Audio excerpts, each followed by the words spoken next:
For those of us who represent retired Americans or working Americans or students, we need to be very diligent in our work.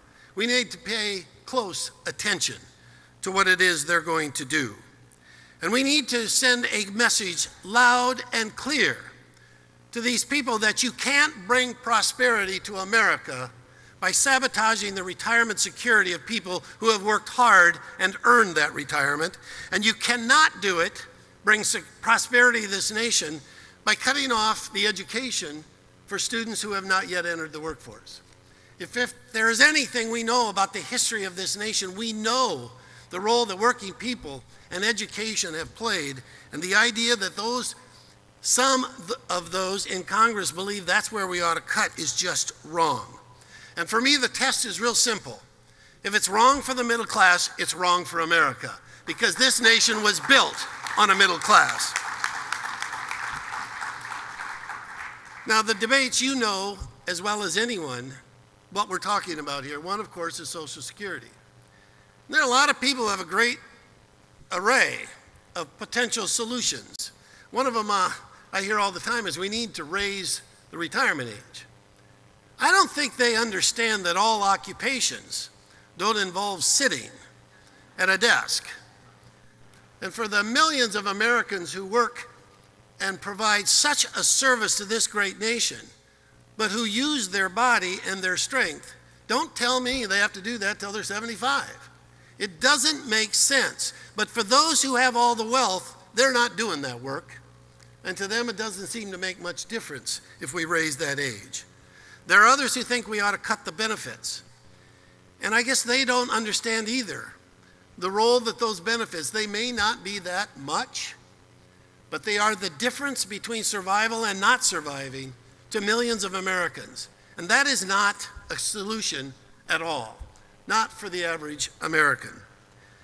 What we need to talk about are the ways that can make a difference, and that is looking at the maximum that we pay on, about increasing the cap. You know, I'm a high school math teacher for 23 years. I can't look at any discussion or argument without paying attention to the numbers, because they tell a real story, and for me, they tell an important part of that story. You know, currently that cap is for anything over $106,800.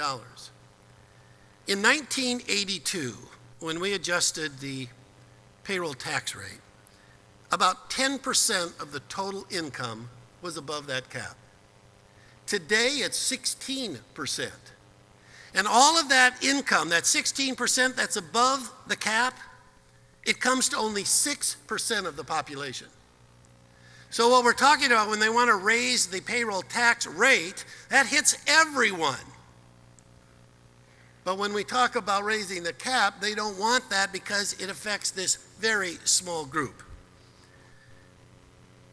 Bernie Sanders, I understand Senator Sanders is going to be here. He had introduced a very interesting concept where he said, we'll exempt 106,000 up to 250,000, but after 250,000, then you start paying again.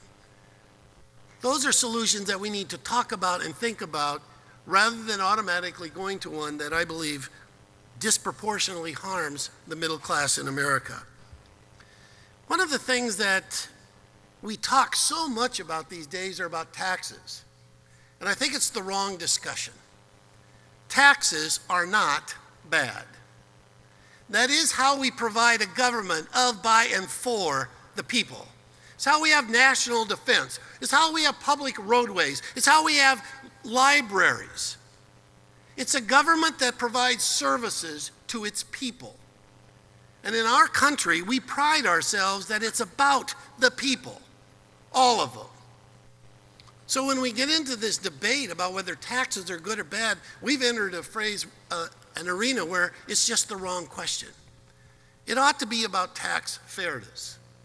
It ought to be that we make sure that all Americans pay their fair share, that it should not be disproportionately leveled on only some, and the some being those who are least likely or have the ability to pay.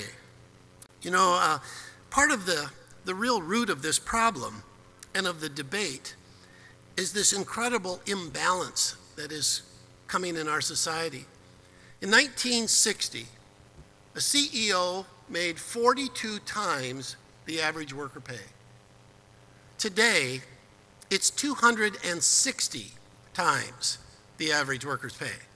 So, you know, you take out the weekends in a 52-week year, and what you're saying is a CEO in one day makes what an average worker makes in an entire year. That is a severe imbalance that has happened in just the last 50 years. In 1974, the top 1% of wage earners earned 9% of the total income. Today, that top 1% earns 24% of all income.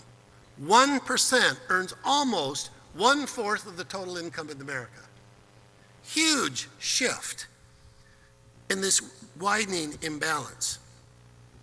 And the tax burden, you know, sometimes we forget what it used to be. In 1971, the highest tax rate on your highest earning was a little over 70%. And in fact, in the top 1%, it was almost, of the income, it was almost 50% taxed. Today, the maximum rate is 35%. But almost none of those high wage earners actually pay 35%. It's closer to 15. So the very people who pay the most of their income are the ones who make the least. We used to have a system that those who made more paid more. And now we've reversed that. Another imbalance in the tax burden, or the unfairness of it, in the 1950s, corporate taxes made up about 1/4 of all federal tax revenues. Today, it's about 10%. And who made up that difference? Who made up that difference for all of the loss of tax revenue to the federal government? Well, you know the answer to that.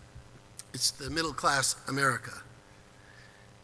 So, as this super committee goes to work, those of us who are paying attention, we need to make sure they understand that, number one, we must ask the wealthiest to pay their fair share. We must ask them to pay their fair share. And secondly, as they look at possible solutions to deal with the deficit, they cannot only be cuts. They must be able to find a balance between increased revenues and cuts.